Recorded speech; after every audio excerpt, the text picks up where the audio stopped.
नारी ही नारी का दुश्मन है। सबसे पहले कोनो लड़कीए कहा के कोनो लड़की के बारे में अहाँ देखबे जे कमेंट भेटत, ई सबसे सेहो जुली जा खेल के बाहर निकलल छथिन। बहुत ज्यादा अब हम बता नहीं सके छी जहिया शुरू के लिए ना तहिया बाहर के लोग तक कम, लेकिन अपन रिलेटिव्स जो है छै ना वो बहुत ज्यादा ट्रोल करे छथिन। कतो बैसिए कोनो मतलब किनको लग बैसिए त अरे गीत गाबै छै, मंच पर जाय छै, स्टेज करे छै, ए सबसे की भेटते, किसने बेटा वाला छै पप्पा के, अरे मनोज जी का पढ़ाई लिखाई करब की करा रहल छी अहाँ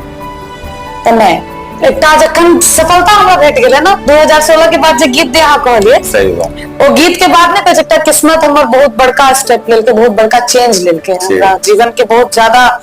ओ आगू बढ़ेलकै ओ गीत। तकर बाद से पीछा मुड़ के हम देखलिए हमर पप्पा, तकर बादो बहुत ज्यादा ट्रोल भेलिए रिलेटिव सबसे, अपना घर के, तकर बाद बाहर के लोग, गाँव घर के लोग सब तक